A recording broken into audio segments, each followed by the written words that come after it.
બીજો અમુક important specially four CA course. જો સીએ છે ને કોઈ ડિગ્રી નથી, સીએ એક સ્ટેટસ છે, સીએ એક લાઈફ છે.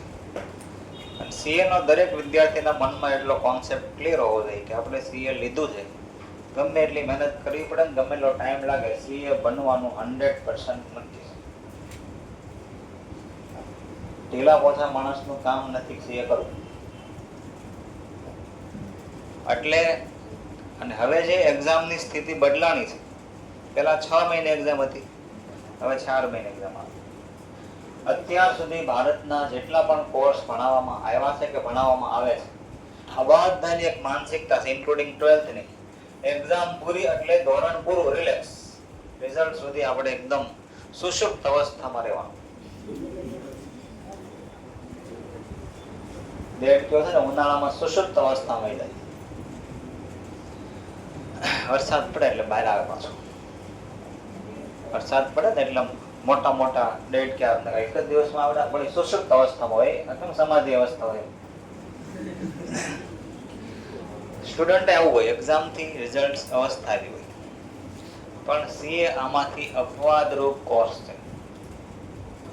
અપવાદરૂપ. એક્ઝામ પૂરી થાય તે લેવલ પૂરા થતા નથી. રિઝલ્ટ આવે તે ખબર પડે હા પૂરો. રિઝલ્ટ જોવાની બધા ધોરણની અલગ અલગ રીત હોય.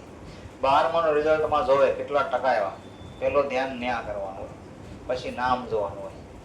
સીએના રિઝલ્ટમાં જોવાનું સક્સેસફુલ, હા. પછી જો નામ આપણું જ છે ને, ખોટું સેલિબ્રેશન નથી દે. આપણું નામ હવે પછી નિરાંતે માર્ક્સ જોવાના. એમાં 2+- હોય તો લોકોને દુઃખ ન લાગે, કેમ સક્સેસફુલ. હવે મારો વાક્ય કહું છું, એટલી તૈયારી કરી લેવાની કે રિઝલ્ટ ડાઉટફુલ ન જોવું પડે. એટલી તૈયારી કરી લેવાની, રિઝલ્ટ ડાઉટફુલ જોવું પડે. પ્રત્યેક સેકન્ડ રિઝલ્ટ બનતા હોય છે. રિઝલ્ટના દિવસે રિઝલ્ટ ન બને. અત્યારે રિઝલ્ટ બનતું હોય, જેવું ધ્યાન રાખવી, જેવું આજુબાજુમાં ડિસ્કશન કરવી, એવું રિઝલ્ટ બને. એટલે હું તમને કહું, ડિસ્કશન ના પણ રિઝલ્ટ બનતું હોય.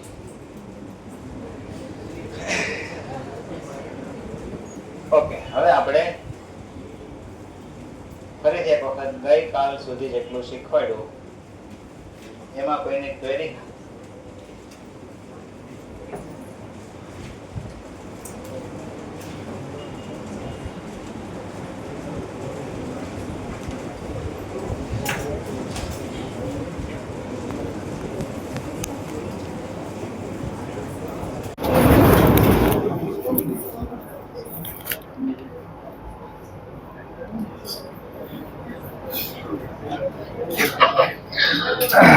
તો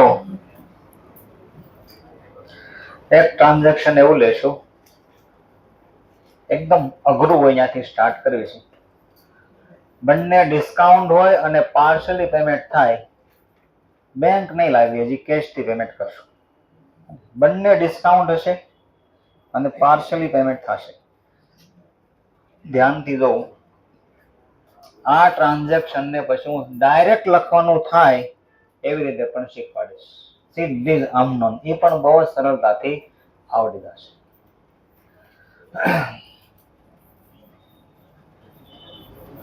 Goods purchased of list price rupees 2,50,000 at 20% trade discount and 5% cash discount from Adani paid 60% by cash. Paid 60% by cash. Gujarati લખશું. કોઈ આપી શકશે ગુજરાતી આનું?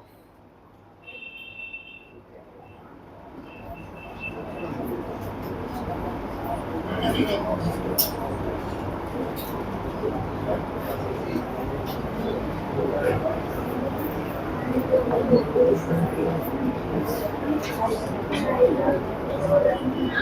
થશે ગુજરાતી? સંધ્યા. સંધ્યા ને? હા.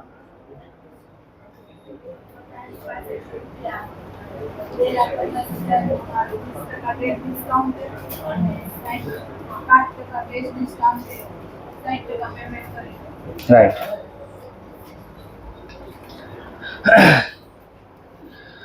રૂપિયા 2,50,000 ની છાપેલી કિંમતનો માલ. રૂપિયા 2,50,000 ની છાપેલી કિંમતનો માલ અદાણી પાસેથી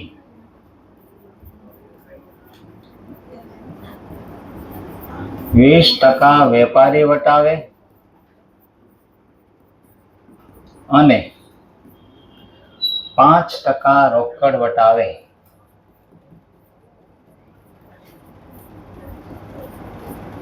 ખરીદ્યો, 60% રોકડેથી ચૂકવ્યા.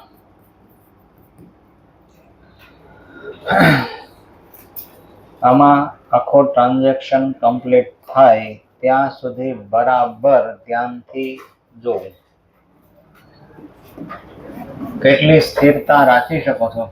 પેલું 5 મિનિટ ઓલું કીધું તું, કોઈ ટ્રાય કરી હતી ઘરે? હોય નહીં? ટ્રાય કરજો આજે. હા, ખાલી 5 મિનિટ નહીં, ખાલી 3 મિનિટ ટ્રાય કરજો.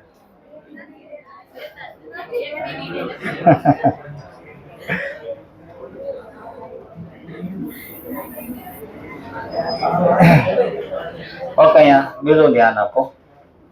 આપણને ક્વોલિટીની જરૂર છે, ખાસ ધ્યાન રાખો. જો નરેન્દ્ર મોદીની બાજુમાં બ્લેક ચશ્મા વાળા એજન્ટો બ્રીફકેસ સાથે હોય મોટા ભાગે. બધા પાસે બ્રીફકેસ ન પણ એકાદા પાસે બ્રીફકેસ હોય.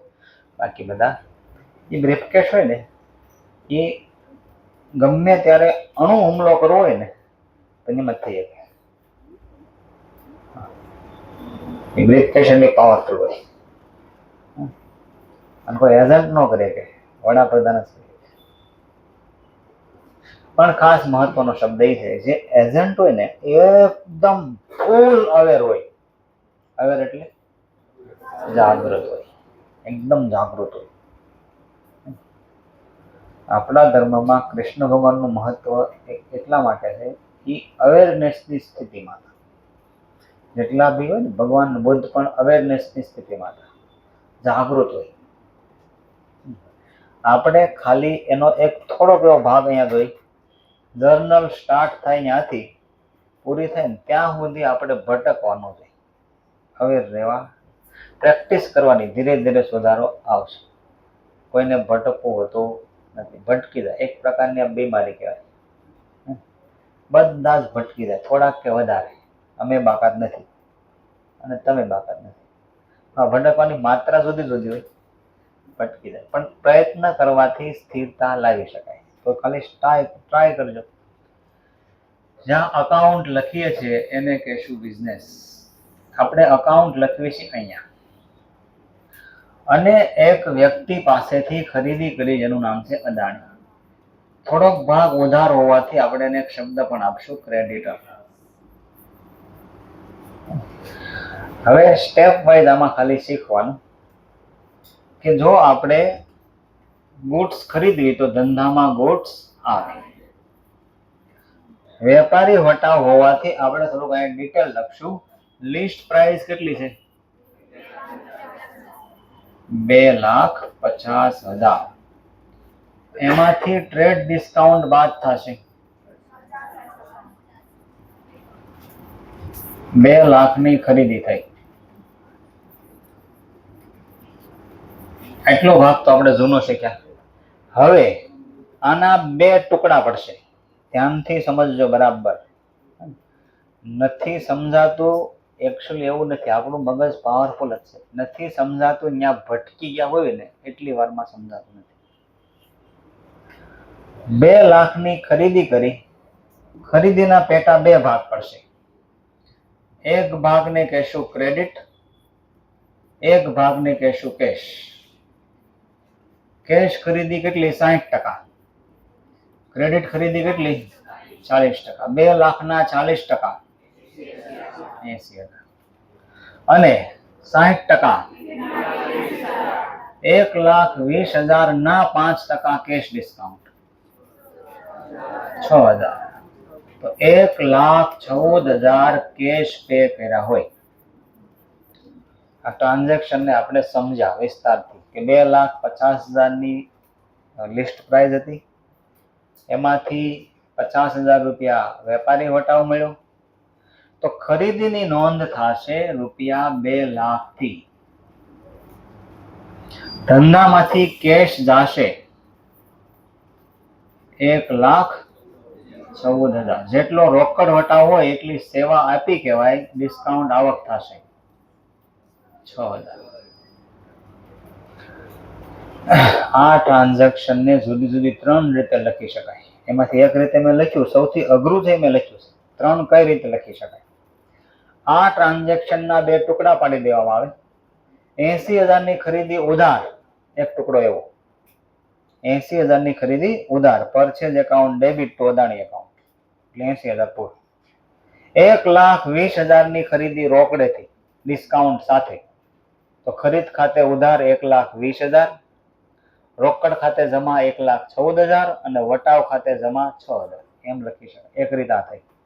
બીજી રીત, આખું ઉધાર ખરીદી લેવાનું. પહેલા આખું ઉધાર ખરીદી લેવાનું. ખરીદ ખાતે ઉધાર 2 લાખ તે અદાણી ખાતે 2 લાખ, એટલું લખી દીધું.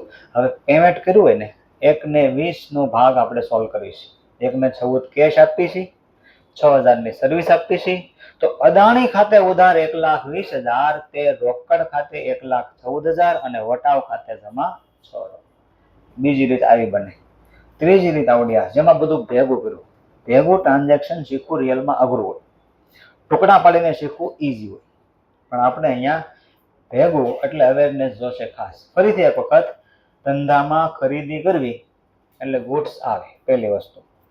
વેપારી વટાવ બાદ કરીને જે રકમ હોય એટલાથી જ ગુડ્સની ખરીદીની નોંધ થાય. એટલે આવ્યા 2 લાખ. 2,50,000 નહીં, 2 લાખ. 2 લાખમાંથી આપણે 40% ક્રેડિટ છે એટલે સાઈડ કરી દીધા. 60% કેશ છે એટલે લખ્યા 1/20. એ 60% ના 5% વટાવ, તો 1,20,000 ના 5% થાય 6,000. અને 1,14,000 રૂપિયા આપણે કેશ પે કરશું. આ દોરવાનું આવી ગયું. હવે સેકન્ડ સ્ટેપમાં ખાસ ધ્યાન રાખવાનું, ત્યાર પછી ઈઝી. આટલું સમજ્યા? એમાં કોઈને પહેલા હજી ક્યાંય ડાઉટ હોય? આપણે પહેલું સ્ટેપ પૂરું થયું. ખાલી ગુજરાતી થયું અને દોર્યું. બેંક થી પેમેન્ટ કર્યું નથી. જો બેંક થી પેમેન્ટ આવે તો સિમ્પલ અહીંયા બેંક દોરવાની, 1,14,000 બેંક માંથી આપણા થ્રુ અદાણીને મળે. બીજું કઈ નવું ન આવે. Name of account, nature of account, rules of debit credit.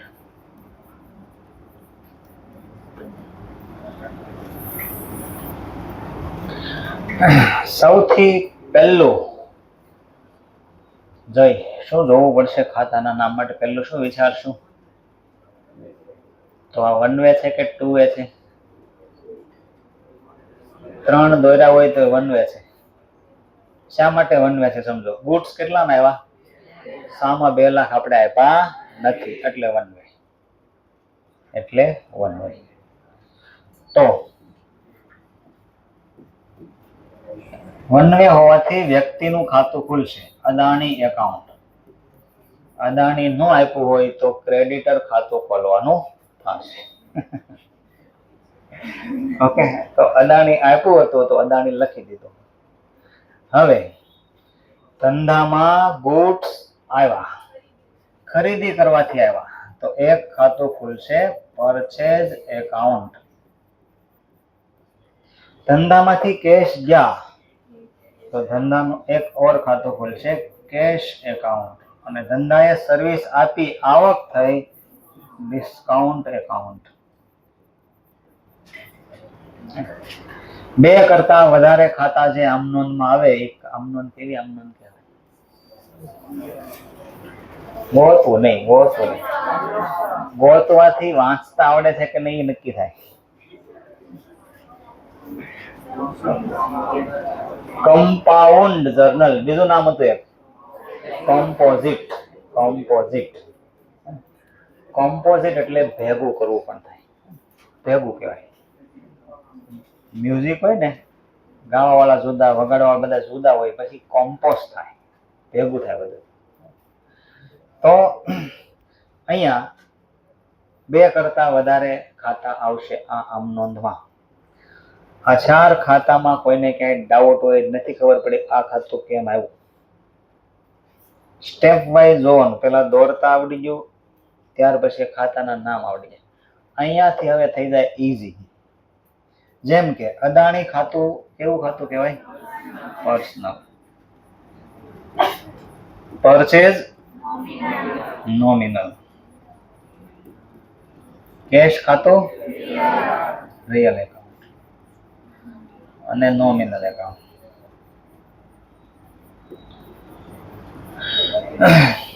આમાં પર્સનલ, રિયલ, નોમિનલ બધા આવી ગયા. ઓકે, પર્સનલ ખાતું હોય તો આ વ્યક્તિની રીતે જોવાનું. અહીંયા જોવામાં તો કેટલું બધું લે છે ને આપે છે, બધું નેટ વધારે આપે છે કે લે છે એ જોવાનું. લીધા કેટલા? 1 ને 20. કેશ વત્તા સર્વિસ થઈને અદાણીએ લીધું કેટલું? 1 ને 20. આપ્યા કેટલા? 2. વધારે આપ્યા. વધારે આપે તો લાભ આપનાર કેટલા વધારે આપ્યા? 80,000. તો બેનિફિટ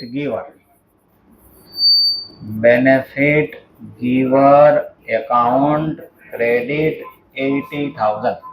એટલે રકમ લખવી જરૂરી છે. અહીંયા 80 લખી છે ને, એટલે હવે આપણે આમનોનમાં કોઈ ઝંઝટ નહીં, ખોટું પડવાની શક્યતા નીકળે. શોર્ટમાં આમનોન કેમ લખાય એ પણ હમણાં શીખશું. શોર્ટમાં આવું કાંઈ જ કરવું ન પડે, સીધી આમનોન ગોખ્યા વગર સમજીને લખી શકાય પરફેક્ટ.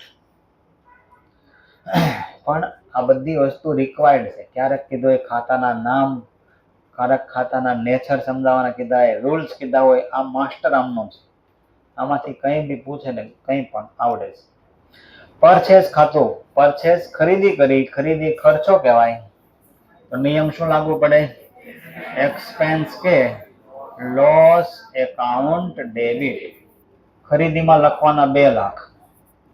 આફ્ટર ટ્રેડ ડિસ્કાઉન્ટ નોંધ થાય, ધ્યાન રાખવાનું, 2 ને 50 થી નોંધ નહીં થાય. કેશ, ધંધામાંથી કેશ જાય છે, જાય તે જમા. English what goes out credit. કેટલા કેશ આપ્યા? 1,14,000. ધંધાએ સર્વિસ આપી આવક થાય, આવકની ઇંગ્લિશમાં નોંધ શું થશે? ઇન્કમ કે ગેઇન અકાઉન્ટ ક્રેડિટ 6,000. શોર્ટમાં નોંધ લખાશે purchase account debit 2 lakh, to Adani account 80,000, to cash account 1,14,000 અને ટુ ડિસ્કાઉન્ટ એકાઉન્ટ 6,000. આમાં ખાલી એક બેંક ઉમેરી દેવી એટલે સૌથી અઘરા ટ્રાન્ઝેક્શનમાં જીએસટી ને બાદ કરતા આવડી જાય. આપણે ધીરે ધીરે અહીંયા સુધી પડે. એટલે એકદમ ઈઝી. રોકડેથી ખરીદી, પછી ઉધાર ખરીદી, બેંકથી ખરીદી, ટ્રેડ ડિસ્કાઉન્ટ સાથેની ખરીદી, કેશ ડિસ્કાઉન્ટ સાથેની ખરીદી, બંને ડિસ્કાઉન્ટ સાથેની ખરીદી. આમાં બંને ડિસ્કાઉન્ટ સાથેની ખરીદી છે અને પાર્શલ પેમેન્ટ છે. લખી દો વ્યવસ્થિત, અને ન સમજાય તો મને કહો, ફરીથી સમજાવો.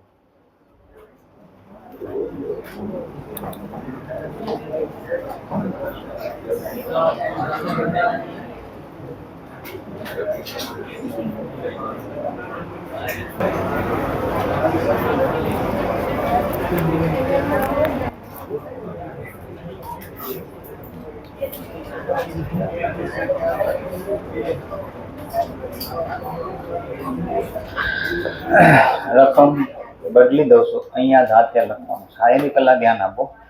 માનો કે આવી પ્રોસેસ કરીને નથી લખવું, સીધું જ લખવું છે આમનોનમાં, તો આવી રીતે લખી શકાય. ધ્યાનથી જોવું. પણ આવો આગ્રહ એવો નહીં રાખો કાલથી આમ લખશો.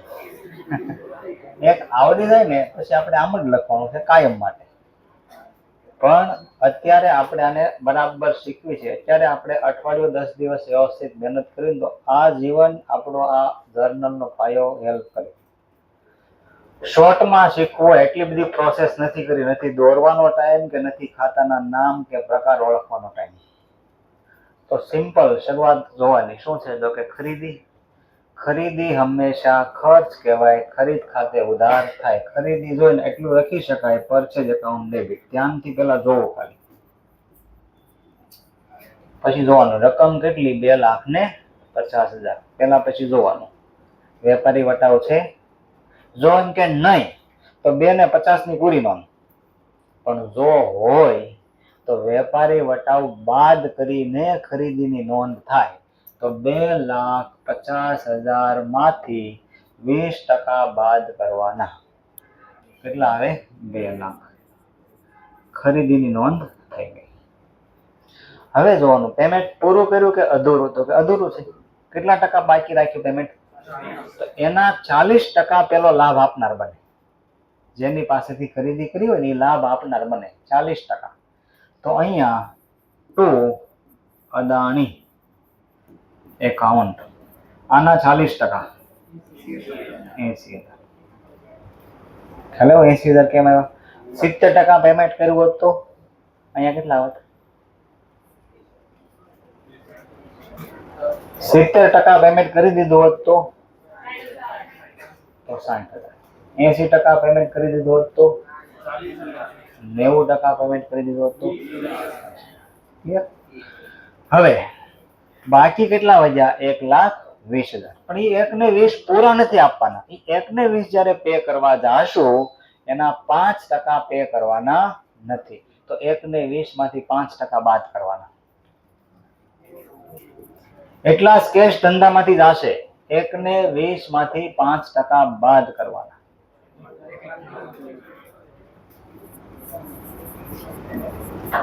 ₹1,16,000. અને જે બાદ થયા હતા 1,20,000 માંથી 6,000, એ આપણને વટાવ મળ્યો કહેવાય. આપણે સર્વિસ આપી હોય આવક કહેવાય. એટલે two discount account.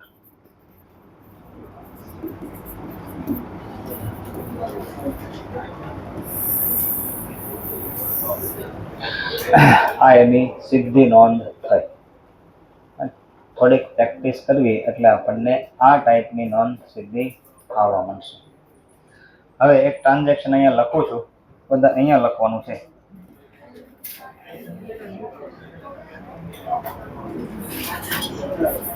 Purchased goods of list price ₹1,60,000 at 25% trade discount and 5% cash discount from Aditya, paid 70% by cash.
અહીંયા ધ્યાન આપો.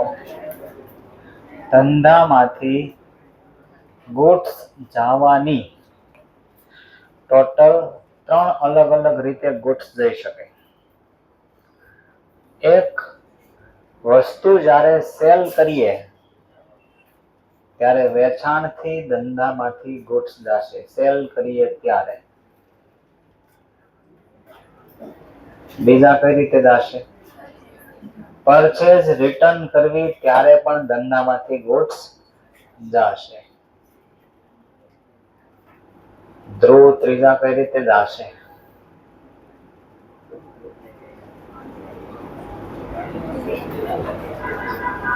પેલા કયા કયા બે બોલ્યા?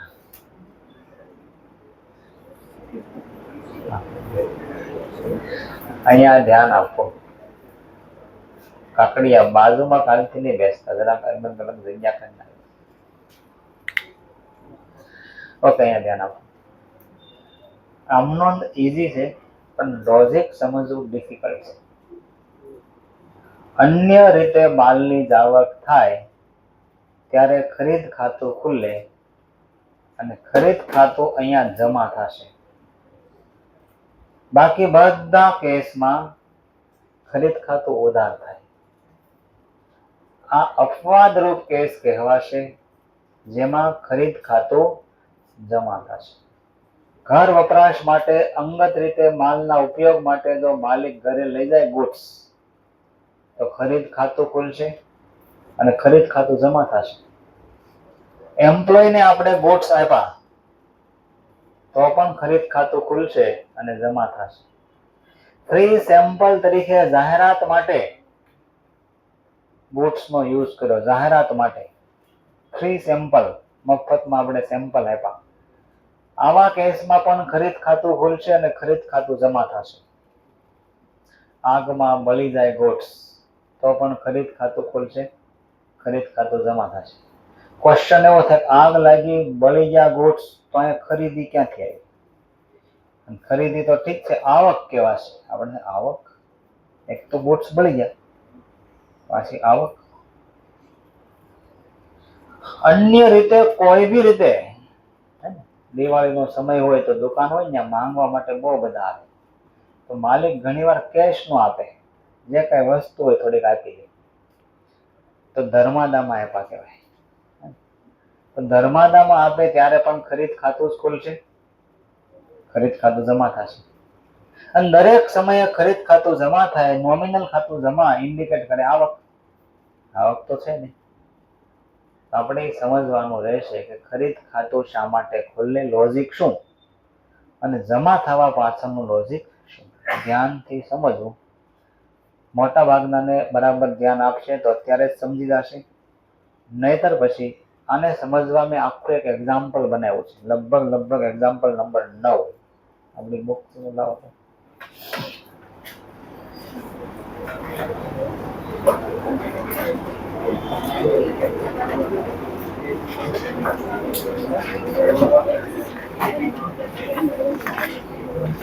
Page number 39. Page number 39.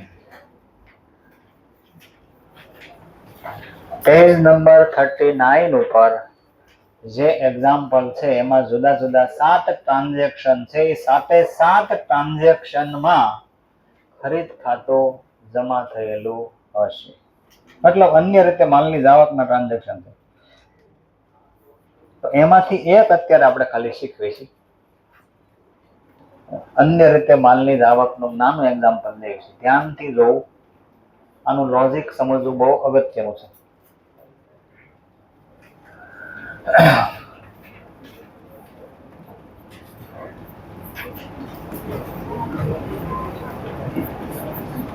withdraw goods of rupees 10,000 from business for personal use. અંગત ઉપયોગ માટે ધંધામાંથી રૂપિયા 10,000 નો માલ સામાનનો ઉપાડ કર્યો. અહીંયા કન્ફ્યુઝ કરવા માટે જુદી જુદી બે પ્રાઇઝનો યુઝ થશે. એક સેલ પ્રાઇઝ અને બીજી કોસ્ટ પ્રાઇઝ. સેલ પ્રાઇઝ ખાલી કન્ફ્યુઝ કરવા માટે હોય છે. અન્ય રીતે માલની જાવક થાય ત્યારે સેલ પ્રાઇઝનો કોઈ જ ઉપયોગ થતો નથી. અંગત ઉપયોગ માટે ઘરે લઈ જાય એમાં નફો થવાનો હોતો નથી. મૂળ કિંમતે જ માલની જાવક થશે. તો સેલ પ્રાઇસ ખાલી કન્ફ્યુઝ કરવા માટે હોય. એક્ઝામ્પલ નંબર 9 છે ને એમાં બ્રેકેટમાં બે પ્રાઇસ આપી હોય, cost price, sale price, cost price, sale price. એક પણ જગ્યાએ સેલ પ્રાઇસ થી નોંધ નહીં થાય. એક પણ જગ્યાએ, બધી જ જગ્યાએ કોસ્ટ પ્રાઇસ થી જ નોંધ થશે. અને આટલું શીખવી પણ અધૂરું કહેવાય. શા માટે? એ જ્યારે જોડવી ને ત્યારે પૂરું થાય. પાકું કરી લેવું એ કોઈ એજ્યુકેશન નથી.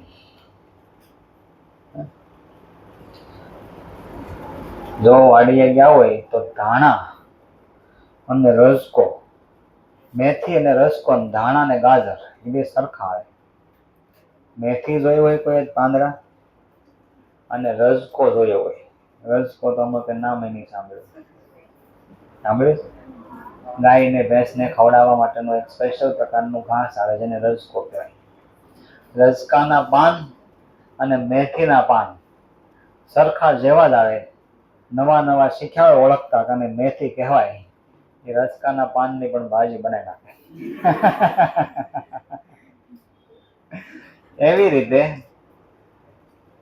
ધાણા એટલે કે કોથમીર, ધાણા અને ગાજર એ નજીક નજીક સરખા જેવા આવે. ખબર ન પડે એ ઓળખી શકે નહીં. એમ આની અંદર ભાગ પણ બધા એવા આવે છે. ભણવું એટલે સમજવું, ગોખવું કે યાદ રાખવું નહીં. બેયનું અંતર કરનાર એક વસ્તુ છે લોજિક સાથે જેને આવડે ને એ સમજાવે. તો અહીંયા જાણવાનું રહેશે દરેક વસ્તુમાં. તો આપણે પહેલા આને ખાલી ગુજરાતી કરી દેશું. અંગત ઉપયોગ માટે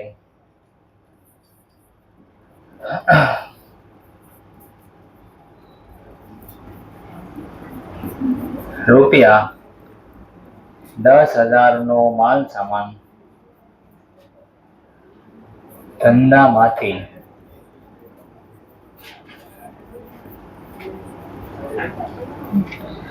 દોરવાની રીત, જ્યાં અકાઉન્ટ લખવી એને કહેશું બિઝનેસ. પહેલા આપણે જાણી જોઈને શબ્દ લખશું ઓનર. ઓનર એટલે માલિક. દોર્યા પછી નક્કી થશે ઓનરનું નામ કેપિટલ પાડશું કે ડ્રોઈંગ.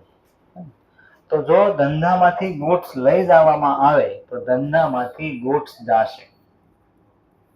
જો અહીંયા સેલ પ્રાઇસ લખી હોત 15,000 તો સેલ પ્રાઇસ ભલે લખી હોય એનો કોઈ યુઝ નહીં થાય. અહીંયા તો લખવાના 10,000. જો આપ્યું હોત કાંઈક તો આનું નામ પડત કેપિટલ, પણ લીધું છે આને તો શું નામ પડશે? ડ્રોવિંગ. ડ્રોવિંગ એનું નામ થઈ ગયું. તો સેકન્ડ સ્ટેપ,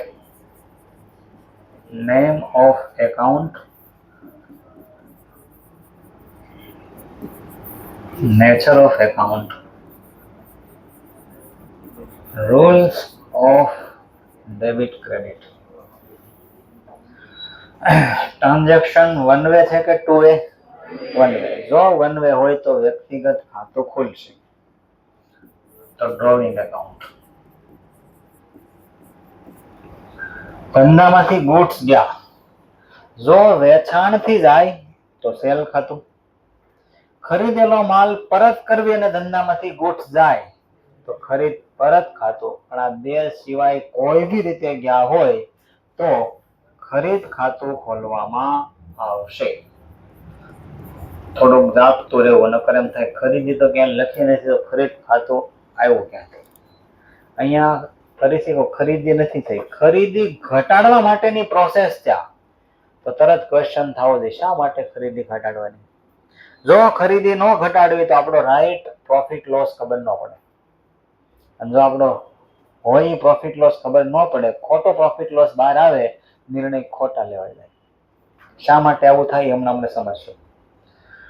હવે આ બે ખાતા ખુલે, વન વે હોવાથી વ્યક્તિગત ખાતું ખુલશે.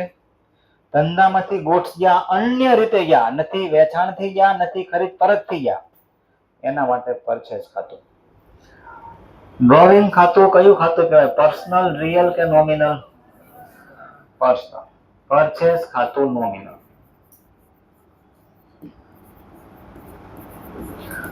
આ વ્યક્તિનું ખાતું છે, તો વ્યક્તિની રીતેથી જો ધંધામાંથી કંઈક લે છે, લાભ લેનાર, ઇંગ્લિશમાં બેનિફિટ રિસીવર એકાઉન્ટ ડેબિટ. તો ખાસ ધ્યાનથી જોવો, કોસ્ટ પ્રાઇસ થી જ નોંધ થશે, સેલ પ્રાઇસ નહીં. અને લગભગ જગ્યાએ કન્ફ્યુઝ કરવા માટે બંને પ્રાઇસ આપે, સેલ પ્રાઇસ અને કોસ્ટ પ્રાઇસ. સેલ પ્રાઇસ લખવાની નહીં.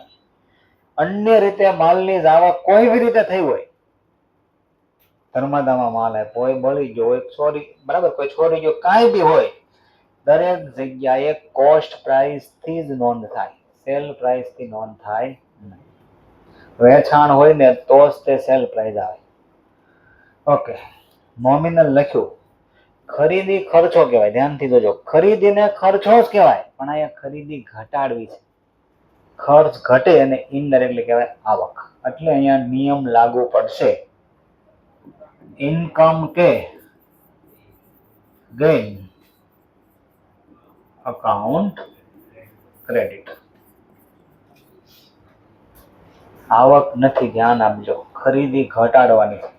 શા માટે એ જ ક્વેશ્ચન આપણો પેન્ડિંગ છે, પણ આટલાથી આપણે નોંધ કરી શકશું.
લખી દો.